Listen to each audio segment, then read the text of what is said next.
وہ رشتے کبھی نہیں ٹوٹتے جن میں دونوں طرف نبھانے کی چاہت ہو۔ ہم لوگ نیک بننا نہیں، صرف نیک دکھنا اور نیک کہلانا چاہتے ہیں، اور یہ منافقت کا سب سے اعلیٰ درجہ ہے۔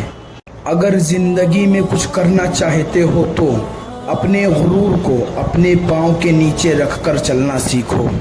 نبیوں میں جیسے افضل و اعلیٰ ہے مصطفیٰ، شہروں میں بادشاہ مدینہ حضور کا۔ کسی کی نظر میں اچھے تھے، کسی کی نظر میں برے تھے، حقیقت میں جو جیسا تھا ہم اس کی نظر میں ویسے تھے۔ نصیب اچھے نہ ہو تو خوبصورتی کا کیا فائدہ، دلوں کے بادشاہ اکثر فقیر ہوا کرتے ہیں۔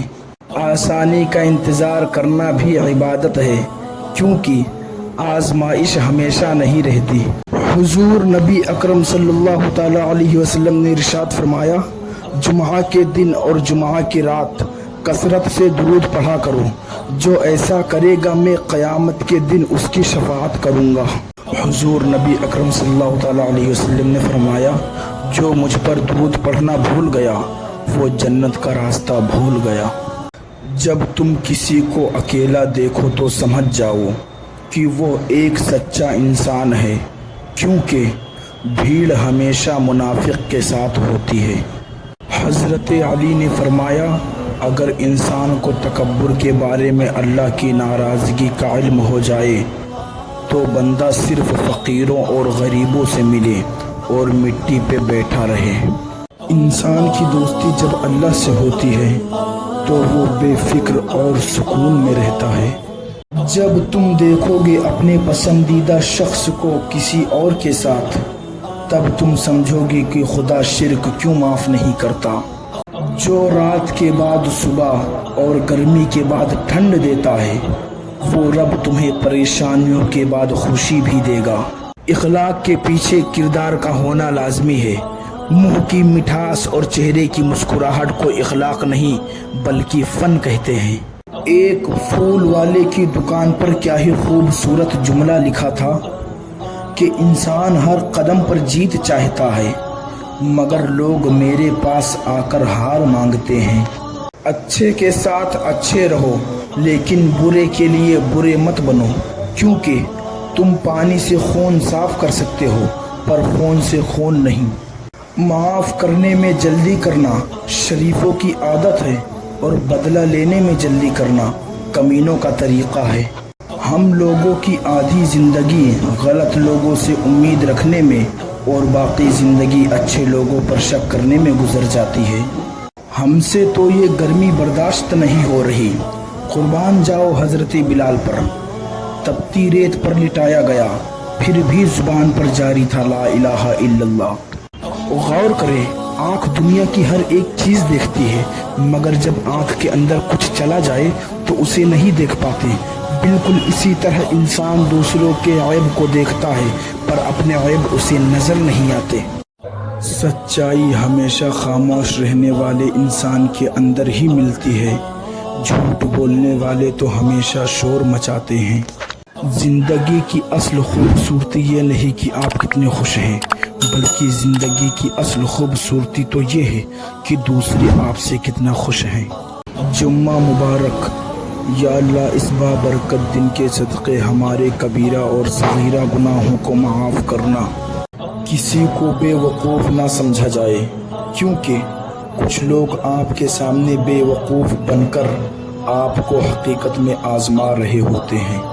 چھوٹا بن کر رہو گے تو نعمتیں ملیں گی، کیونکہ بڑا بننے پر تو ماں بھی گود سے اتار دیتی ہے۔ رشتوں کی رسی کمزور تب ہوتی ہے جب انسان غلط فہمی میں پیدا ہونے والے سوالوں کا جواب خود ہی بنا لیتا ہے۔ اختلافات کے باوجود کسی سے احترام سے پیش آنا کمزوری نہیں، بہترین تربیت اور خاندانی ہونے کی دلیل ہے۔ دکھ ہم کو تب ہوتا ہے جب ہماری نیت صاف ہو اور اگلا ہم کو غلط سمجھے۔ جب انسان اپنی غلطیوں کا وکیل اور دوسروں کی غلطیوں کا جج بن جائے تو پھر فیصلے نہیں ہوتے، فاصلے ہوتے ہیں۔ دعائیں نصیب سے نہیں بلکہ نصیب دعاؤں سے بدلتا ہے۔ تم اتنے یقین سے مانگو کہ تمہارے یقین کے بعد کہانی معجزوں کی لکھی جائے۔ غلط کو غلط کھل کر کہیں، تاریخ ٹکرانے والوں کی لکھی جاتی ہے، چاپلوسی کرنے والوں کی نہیں۔ پانی سے زیادہ نرم چیز کوئی نہیں، مگر پانی جب جم جائے تو اس سے زیادہ سخت چیز بھی کوئی نہیں۔ لہٰذا جو لوگ نرم دل رکھتے ہیں ان کی نرمی کا فائدہ مت اٹھائیں۔ ہر شخص سچ کو پسند کرتا ہے، مگر وہ سچ جو اس کی مرضی کا ہو۔ بڑے سے بڑا سچا انسان بھی اپنی ذات کے خلاف کڑوا سچ برداشت نہیں کر سکتا۔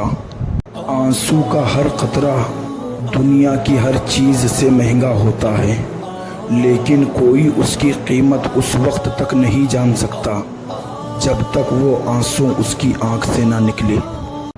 وقت کا جواب ہمارے جواب سے ہمیشہ بہتر ہوتا ہے، اور وقت صرف اس وقت جواب دیتا ہے جب ہم کسی کی زیادتی کا جواب دینے کی بجائے صبر سے کام لیتے ہیں۔ ہم چاند پر قدم رکھنے والوں کو کیوں مانیں؟